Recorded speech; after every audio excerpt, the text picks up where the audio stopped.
नमस्कार दोस्तों, स्वागत है आपका हमारे YouTube चैनल GSYVS में। दोस्तों, हम लोग गरुड़ बैच यूपी लेखपाल की तैयारी करा रहे हैं। इसमें हम लोग ग्राम समाज एवं विकास की प्रश्नों पर चर्चा करेंगे। ये आपकी दोस्तों 10वीं क्लास है। और चलिए ज़्यादा समय बर्बाद न करते हुए शुरू करते हैं आज का पहला प्रश्न। पहला प्रश्न, कत्था किस पेड़ से निकाला जाता है? तो दोस्तों, कत्था खैर पेड़ से निकाला जाता है। इसका सही उत्तर ऑप्शन डी हो जाएगा। कत्था को दोस्तों पानी के अर्क से ठंड में क्रिस्टलीकरण द्वारा बबूल वृक्ष से प्राप्त किया जाता है, जिसे आमतौर पर दोस्तों खैर को हम लोग खैर वृक्ष के रूप में जाना जाता है। इसको दोस्तों बबूल भी कहते हैं। इसका सही उत्तर हो जाएगा ऑप्शन डी।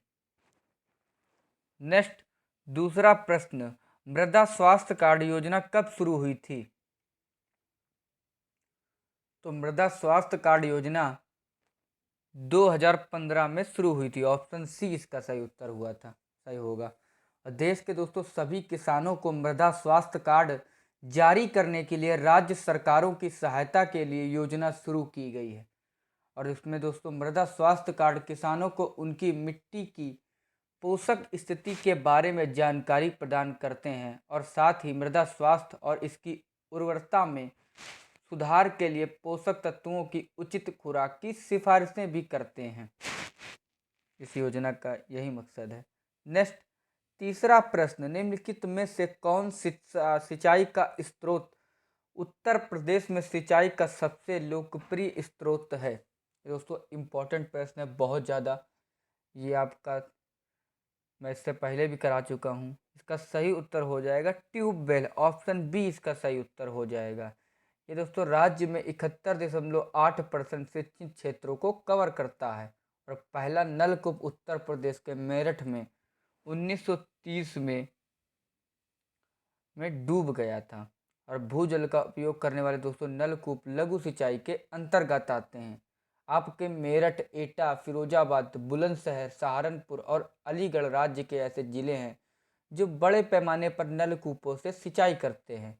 और उत्तर प्रदेश की कृषि योग्य भूमि सिंचित भूमि है और यह वर्षा पर निर्भर करता है। नेक्स्ट, चौथा प्रश्न, किस योजना में खादी और ग्रामोद्योग आयोग की स्थापना हुई?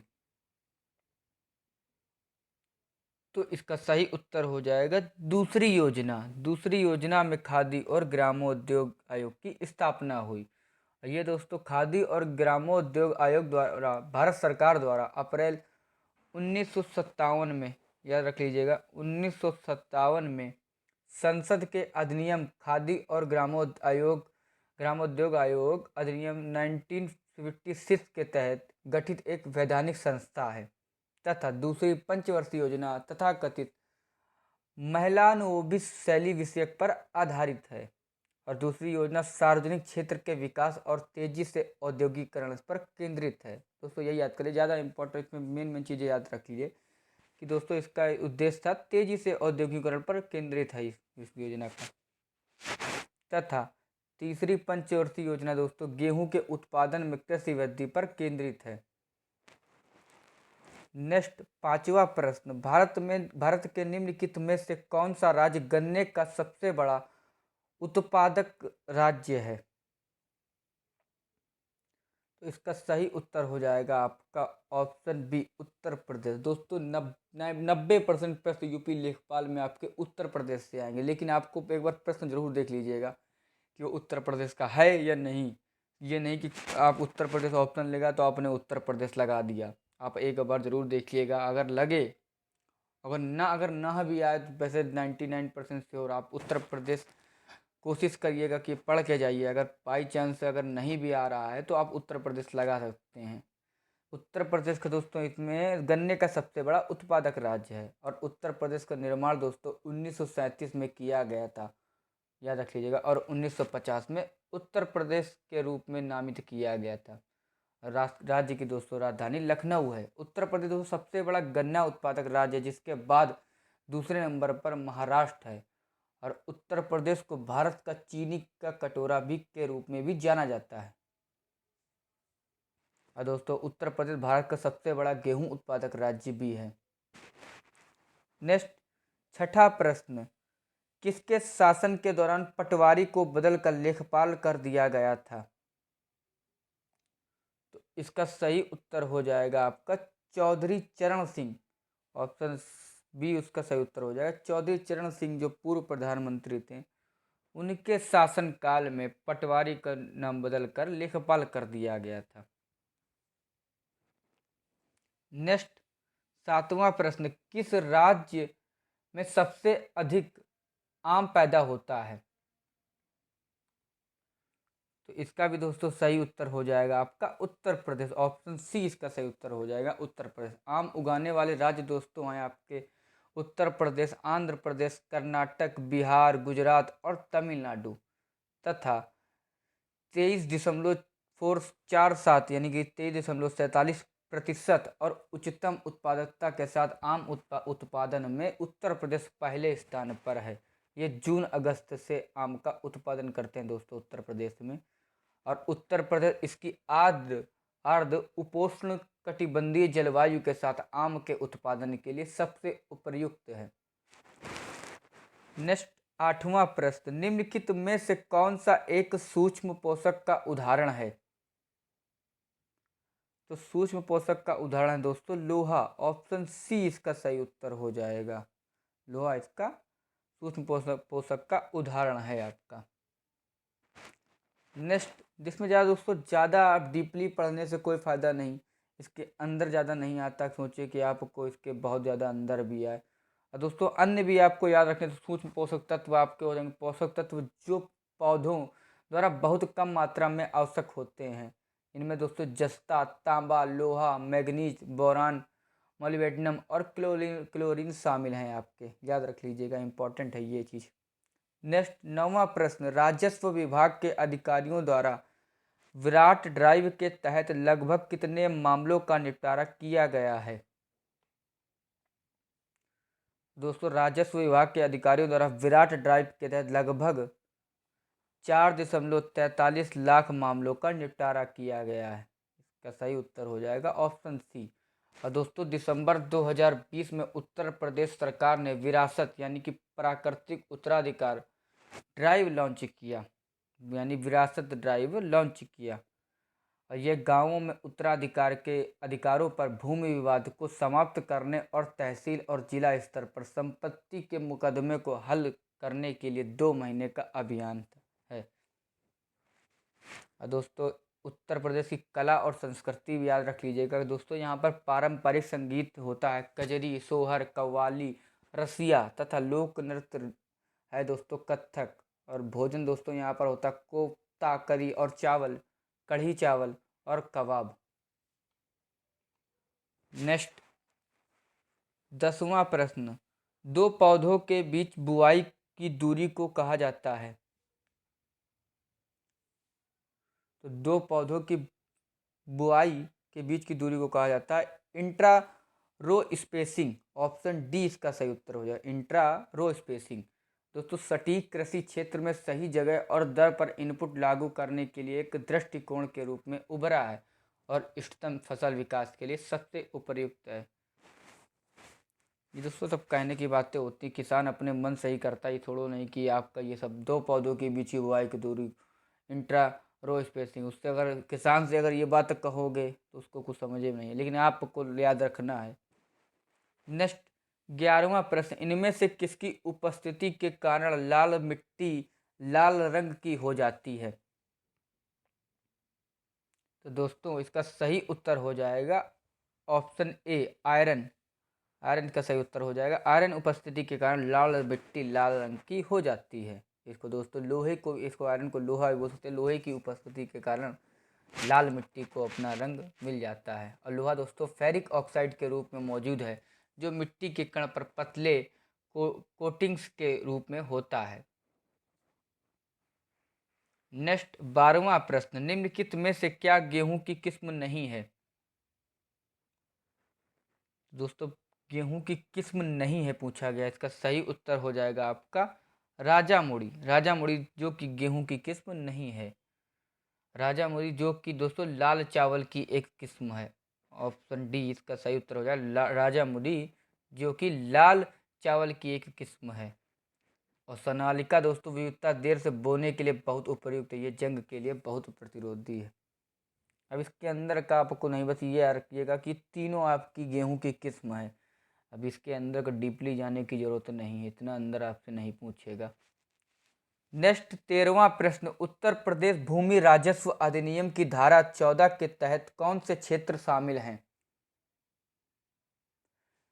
तो उत्तर प्रदेश भूमि राजस्व अधिनियम की धारा 14 के तहत दोस्तों उपरोक्त सभी यानी ऑप्शन डी इसका सही उत्तर हो जाएगा। भूमि राजस्व निपटान, भूमि और ग्राम दान, शांति और सद्भाव बनाए रखने के लिए, ये तीनों ही क्षेत्र शामिल हैं उत्तर प्रदेश भूमि राजस्व अधिनियम की धारा 14 में। दोस्तों धारा 14 में जिले के कलेक्टर का पद है, और जिले के कलेक्टर दोस्तों राज्य सरकार प्रत्येक जिले में एक अधिकारी नियुक्त करेगी जो जिले का कलेक्टर होगा, और जो उसके जिले भर में होगा सभी शक्तियों का प्रयोग करेगा, और इस अधिनियम या किसी अन्य कानून द्वारा कलेक्टर को प्रदत्त सभी कर्तव्यों का निर्वहन करेगा। नेक्स्ट 14वां प्रश्न, निम्नलिखित में से कौन ग्रामीण प्रशासन अधिकारी नहीं है? तो ये तो दोस्तों दूर से ही नजर आ रहा है कि नगर निगम के वार्ड पार्षद, ऑप्शन सी इसका सही गलत उत्तर हो जाएगा कि ग्रामीण प्रशासन अधिकारी नहीं है, तो ये आपका नगर निगम के पार्षद नहीं है। आपका भूमि रिकॉर्ड अधिकारी भी है, अधिकारी तथा पटवारी भी है, लेखपाल भी है, ये तीनों है आपका। और नगर निगम का वार्ड पार्षद ये दोस्तों शहरी प्रशासन अधिकारी होता है जो नगर निगम क्षेत्र के प्रतिनिधियों द्वारा चुना जाता है, और प्रत्येक वार्ड पार्षद विशिष्ट वार्ड का प्रतिनिधित्व करता है। ये दोस्तों नहीं है आपका। नेक्स्ट 15वां प्रश्न, सरकार द्वारा वित्त वर्ष 2021-22 के लिए प्रधानमंत्री फसल बीमा योजना के लिए कितनी राशि आवंटित की गई है? तो दोस्तों सरकार द्वारा वित्त वर्ष 2021-22 के लिए प्रधानमंत्री फसल बीमा योजना के तहत 16,000 करोड़ रुपए की राशि आवंटित की गई है। इंपॉर्टेंट प्रश्न है दोस्तों, याद रख लीजिएगा। नेक्स्ट 16वां प्रश्न, उत्तर प्रदेश में किस वर्ष लेखपाल सेवा नियमावली जोड़ी गई? तो दोस्तों उत्तर प्रदेश में 2006 में लेखपाल सेवा नियमावली जोड़ी गई, ऑप्शन बी इसका सही उत्तर हो जाएगा। और लेखपाल का कार्य दोस्तों भूमि अभिलेख नियमावली में वर्णित है, और भूमि राजस्व 1901 की धारा 23 में लेखपाल का वर्णन किया गया है। और दोस्तों लेखपाल ग्राम स्तर पर सरकार का प्रतिनिधि होता है। नेक्स्ट 17वां प्रश्न, मुख्यमंत्री शहर योजना गारंटी योजना एक पहल है जो कम से कम 120 दिनों के रोजगार की गारंटी देती है, जो राज्य सरकार द्वारा शुरू की गई है। तो दोस्तों आपको इसमें ये इसका सही उत्तर हो जाएगा हिमाचल प्रदेश। ये आपका उत्तर प्रदेश नहीं है, तभी मैंने कहा कि बहुत सोच समझ के देखिएगा। वैसे 95% यानी 98 भी बोल सकते हैं हम, 98% आपका उत्तर प्रदेश से ही पूछेगा, लेकिन 1-2% आपका अलग राज्य से ही पूछ सकता है, इसलिए आप बहुत सोच समझ के लगाइएगा। हिमाचल प्रदेश का सही उत्तर हो जाएगा। और इस योजना के तहत नियोजित लोगों को उत्पादकता बढ़ाने के लिए अपने कौशल को बढ़ाने के लिए प्रशिक्षण दिया जाएगा। राज्य सरकार 1 लाख रुपए श्रमिकों को देगी दोस्तों, इसमें 2,000 लोगों को। और विभिन्न राज्य सरकार के दोस्तों विभिन्न रोजगार योजनाएं भी हैं, याद रख लीजिएगा। जैसे विभिन्न राज्य सरकारों की विभिन्न रोजगार योजनाएं हैं, जैसे उत्तर प्रदेश में नवीन रोजगार छतरी योजना तथा उद्यम सारथी ऐप, अभ्युदय ऐप, ये आपका रोजगार के लिए चलाया जाए। ये अभ्युदय ऐप तो दोस्तों जानते होंगे, ये वो पढ़ाई के लिए है कि फ्री में आपको यूपीएससी आईएएस से जो भी आपकी तैयारी कराने के लिए है सब। तथा राजस्थान में दोस्तों राज्य के कौशल पोर्टल, युवा उद्यमिता प्रोत्साहन योजना और भामाशाह रोजगार सृजन योजना। हरियाणा में आपका जॉब फेयर पोर्टल तथा युवा नौकरी प्रोत्साहन योजना चलाई जा रही। नेक्स्ट 18वां प्रश्न, डॉक्टर राम मनोहर लोहिया ग्राम विकास योजना कब लागू की गई थी? तो दोस्तों डॉक्टर राम मनोहर लोहिया ग्राम विकास योजना आपकी लागू की गई थी 18 जून 2012 को, ऑप्शन ए इसका सही उत्तर हो जाएगा। और दोस्तों ये 18 जून 2012 को लागू किए थे। और इस योजना के तहत विकास के लिए जिले में 138 गांवों का चयन किया गया था। और इस योजना के तहत चयनित गांवों में लोहिया घर बनाए गए। ये दोस्तों आपकी उत्तर प्रदेश की है, याद रख लीजिएगा। ये आपकी समाजवादी पार्टी द्वारा लागू किया गया था। अब बात करेंगे दोस्तों उत्तर प्रदेश की, तो उत्तर प्रदेश के मुख्यमंत्री हैं योगी आदित्यनाथ, राजधानी है लखनऊ, राज्यपाल है आनंदीबेन पटेल, तथा उत्तर प्रदेश की साक्षरता दर है दोस्तों 69.72% और लिंगानुपात है 908। पूछ सकता है लिंगानुपात कितना है, तो 908 है। नेक्स्ट 19वां प्रश्न, उत्तर प्रदेश 2019 की भारतीय वन स्थिति रिपोर्ट के अनुसार कुल भौगोलिक क्षेत्र में से लगभग कितने प्रतिशत उत्तर प्रदेश में ही ट्री कवर दर्ज किया गया था? तो दोस्तों इसका सही उत्तर हो जाएगा 3.05%। उत्तर प्रदेश 2019 की भारतीय वन स्थिति रिपोर्ट के अनुसार कुल भौगोलिक क्षेत्र में से लगभग 3.05% उत्तर प्रदेश में ट्री कवर दर्ज किया गया था। और इसमें भी दोस्तों आपके बताया था मैंने अधिकतम वन क्षेत्र वाले 5 जिले जो घटते क्रम में आपके जैसे सोनभद्र, लखीमपुर खीरी, मिर्जापुर, पीलीभीत और चित्रकूट। नेक्स्ट 20वां प्रश्न, नागरिक उड्डयन मंत्रालय और विदेश मंत्रालय द्वारा विदेश से लौटे लोगों के लिए रोजगार सहायता प्रदान करने के लिए शुरू की गई पहल का नाम क्या है? तो दोस्तों नागरिक उड्डयन मंत्रालय और विदेश मंत्रालय द्वारा विदेश से लौटे लोगों के लिए रोजगार सहायता प्रदान करने के लिए शुरू की गई पहल का नाम है स्वदेश। ऑप्शन ए इसका सही उत्तर हो जाएगा। स्वदेश का मतलब है दोस्तों skilled workers arrival database for employment support. याद रख लीजिएगा। इस आपसे पूछ सकता है कि स्वदेश का फुल फॉर्म क्या है, तो इसका फुल फॉर्म हो जाएगा skilled workers arrival database for employment support. और कौशल विकास और उद्यमिता मंत्रालय, नागरिक उड्डयन मंत्रालय और विदेश मंत्रालय ने संयुक्त रूप से ये पहल शुरू की है। देखिए शुरू तो कर दिया है सरकार ने, बस खाली इसको अंजाम पे ला दे तो वो भी मानूं। रोजगार दोस्तों बेरोजगारी बहुत बढ़ गई है। जितना हो सके आप कोशिश करिए कि आपको नौकरी ज़रूर मिल जाए। भले कोई भी नौकरी आपको, गवर्नमेंट एक नौकरी आपको चाहिए ही चाहिए। मैं ये नहीं कहता कि आपको IAS PCS की ही मिल जाए, लेकिन आपको एक नौकरी चाहे वो 4th क्लास की हो। कोरोना के काल में दोस्तों बहुत से लोगों को तकलीफ़ों का पता चल गया होगा, इसलिए मैं नहीं कहता हूँ कि, लेकिन ऐसा भी नहीं है कि इसके चक्कर में आप कोशिश करिए अपनी। अगर नहीं होता है तो हार मत मानिए। ये नहीं कि आप नहीं मिली तो मतलब कुछ भी कर लिया, ऐसा कुछ नहीं। ज़िंदगी आपकी रुक नहीं जाएगी, इतना याद रख लीजिएगा। आपको प्राइवेट में भी मिल जाएगा नौकरी, लेकिन आपको तैयारी करनी है, अपनी पूरी जी जान लगानी है। दोस्तों आपके नागरिक उड्डयन मंत्री ये याद रखिएगा हरदीप सिंह पुरी हैं, तथा कौशल विकास और उद्यमिता मंत्री हैं आपके महेंद्र नाथ पांडे। नेक्स्ट 21वां प्रश्न, भारत के 3 सबसे बड़े कॉफी उत्पादक राज्यों के संदर्भ में निम्नलिखित में से कौन सा क्रम सही है? तो दोस्तों 3 सबसे बड़े कॉफी उत्पादक राज्यों में दोस्तों सबसे पहले आपका है कर्नाटक, तमिलनाडु और केरल। ऑप्शन सी इसका सही उत्तर हो जाएगा। भारत में सबसे बड़ा कॉफी उत्पादक राज्य है कर्नाटक, याद रख लीजिएगा, इंपॉर्टेंट है। और इथियोपियाई हाईलैंड को कॉफ़ी की मातृभूमि माना जाता है। इम्पॉर्टेंट है कि हाईलैंड को कॉफ़ी की मातृभूमि माना जाता है। और कॉफ़ी का पहला प्लांट भारत में कर्नाटक के बाबा बुदन हिल्स में लगाया गया था। और ब्राज़ील दुनिया का सबसे बड़ा कॉफ़ी उत्पादक देश है। और ब्राज़ील में सेंटोस पोर्ट को दुनिया के कॉफ़ी पोर्ट के रूप में भी जाना जाता है।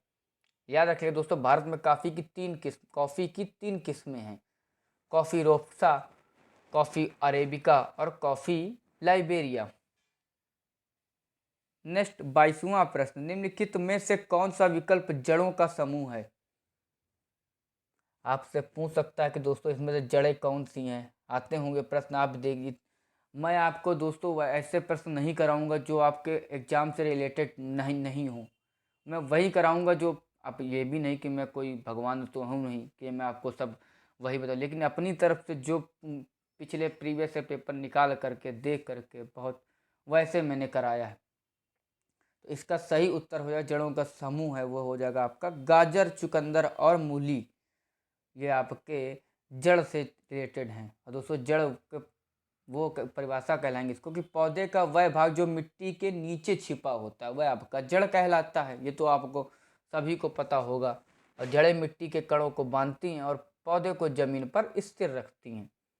तथा जड़ सब्जियों के उदाहरण दोस्तों जिन्हें हम भोजन के रूप में सेवन करते हैं, जैसे गाजर, मूली और चुकंदर तथा सलजम और शकरकंद, ये आपकी जड़ से रिलेटेड है।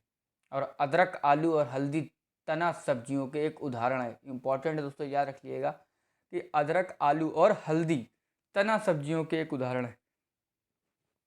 नेक्स्ट 23वां प्रश्न, मध्याह्न भोजन योजना के बारे में निम्न में से कौन सी विशेषताएं सही नहीं है?